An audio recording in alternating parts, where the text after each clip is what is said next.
Have you ever considered this? Why the best selling smartphone most of the time in the market is always the iPhone?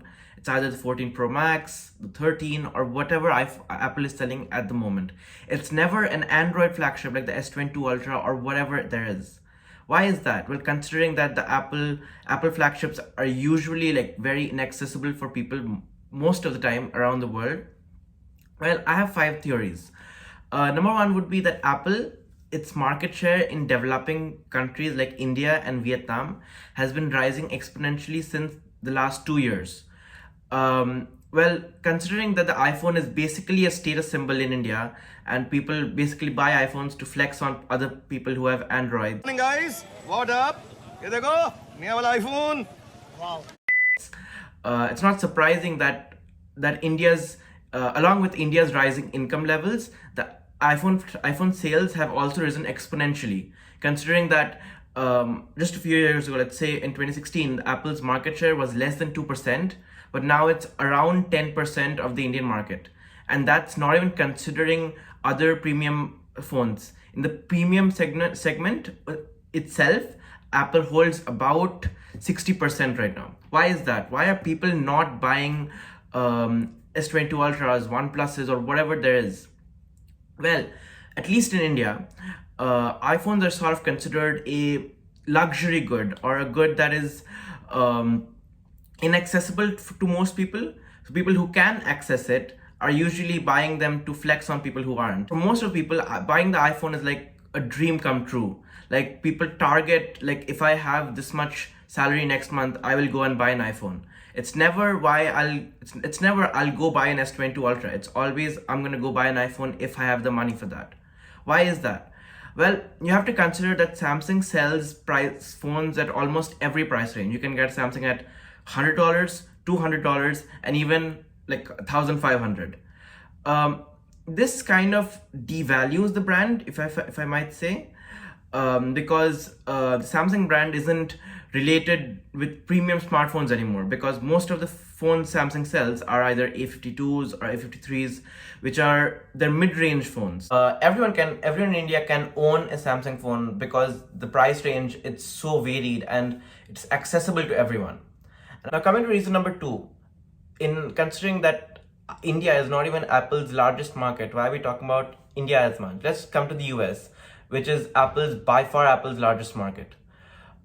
In the US, I think the main reason is just because everyone around you owns an iPhone, and Apple's ecosystem is built in such a way that once you buy an iPhone, a MacBook, an iPad, or AirPods, or whatever, you are completely locked into the system. And even if you try to get out of the system, you'll have to give up a lot, which 95% of people are not willing to do.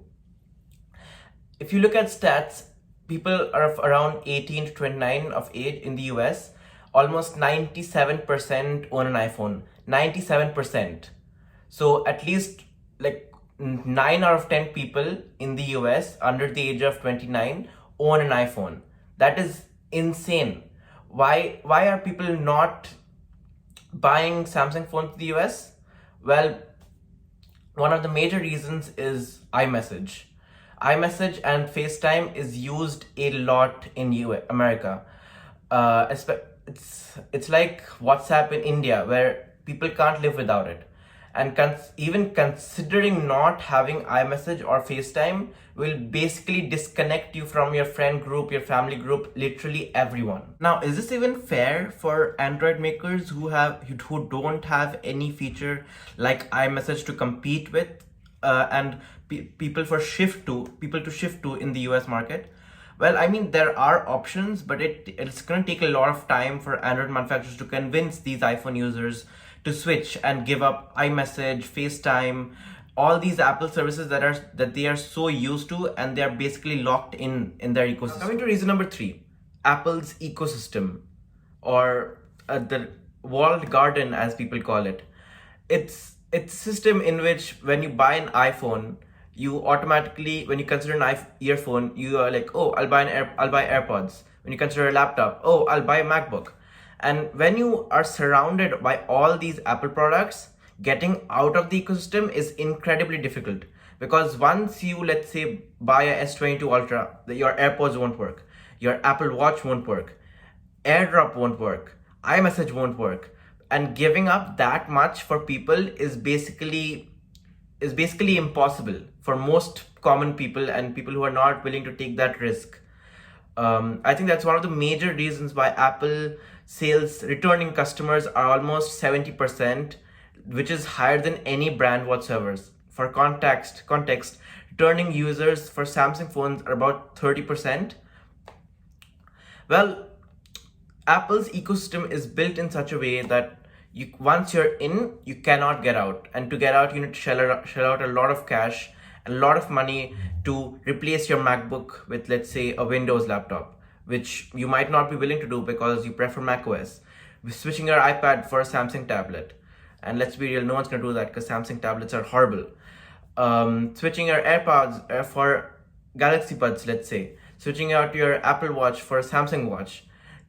Doing this will cost a person a lot of money, and most people are not willing to take that risk.